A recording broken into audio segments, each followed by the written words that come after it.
This diary will contain all the topics that are necessary before advancing to the main subjects. So please listen and see carefully. All the best. Topic 12: Average value, RMS value, and form factor, peak factor for any waveform. So let's take a waveform to understand these concepts. So here, this is a waveform that we have drawn. Now to find the average value, we should know this formula, that is area under the curve divided by base period. Now we will find the average value of this waveform. So step 1 is, what is the time period of the given curve? So we can see that the time period is t by 2. And how we know what is the time period? That it is the time after which the waveform repeats itself. So here after t by 2 the waveform is repeating itself. So the time period is t by 2. Now step 2 is to find the area under the curve. So what is the area? That we will find the area under the curve in the base period, that is the time period. In our time period we will see a curve and we will find the area that is under the curve. So here the shaded portion is the area under the curve. So what it is? A into t by 4, as it is a simple rectangle. So now step 3 is apply the formula. So area under the curve is at by 4 divided by time period, that is t by 2.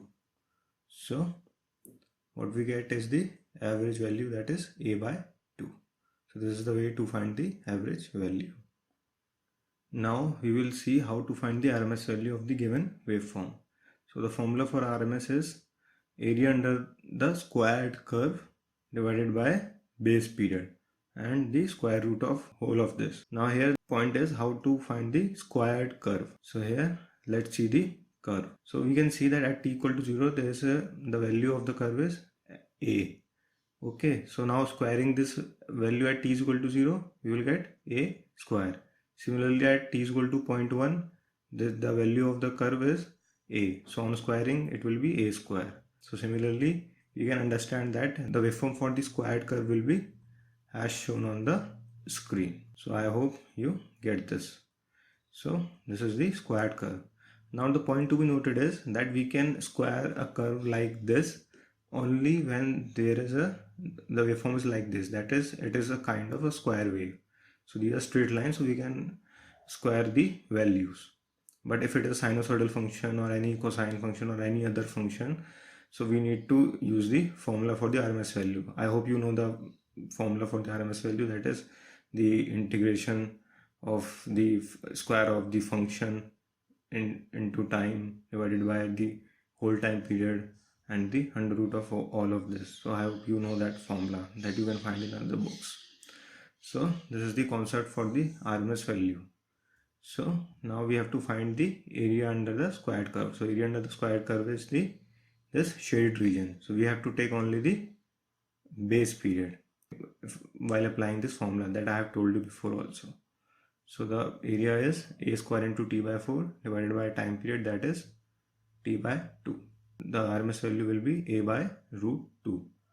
So that is how we find the RMS value. Now the form factor is given by RMS value upon average value, and the peak factor is given by peak value divided by RMS value. This is the basic concept of the RMS value and the average value. I hope you know the standard formulas, that is we go through integration to find these values, but these concepts are very much helpful.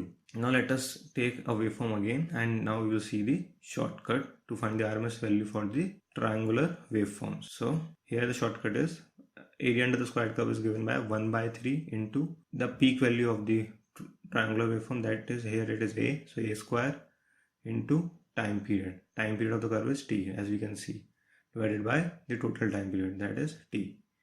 So this is the RMS value, a by root 3. Now for this kind of triangular waveform as shown with brown sketch pen, it is again 1 by 3 into peak value, that is a square into t divided by t. So this is a by root 3. So this is the trick you need to remember in case of the triangular waveforms. Now to find the RMS value for the waveforms with harmonics. So I hope you know that any periodic function can be expressed using Fourier series. And when we express it using Fourier series, we get the terms of different frequencies that we call as harmonics.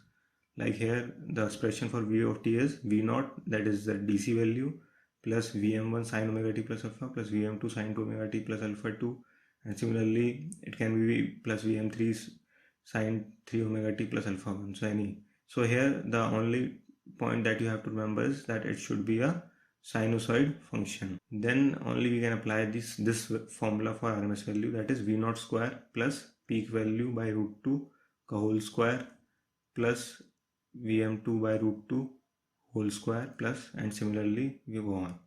So here the point to be noted is that the RMS value is independent of harmonics. That is, it doesn't matter what is the harmonic, that it is 2 omega, 3 omega. If it is present, we only have to take the peak values, and the RMS value is independent of the phase shift. That is, if it is sin omega t plus beta 2 or beta 1, it doesn't matter. We are only concerned with the peak values of the individual harmonics. Okay. So, and what is the average value of v of t is? This is v naught is the average value. Now the bonus note, that is, these points you have to remember, that any PMMC instrument measure average value. Any MI, EDM, that is electrodynamometer or thermocouple instrument, measures RMS value always. So these are the points that you need to remember while solving any questions for RMS, average and peak values. Thank you. Only like, share, subscribe if you really like this video. All the best.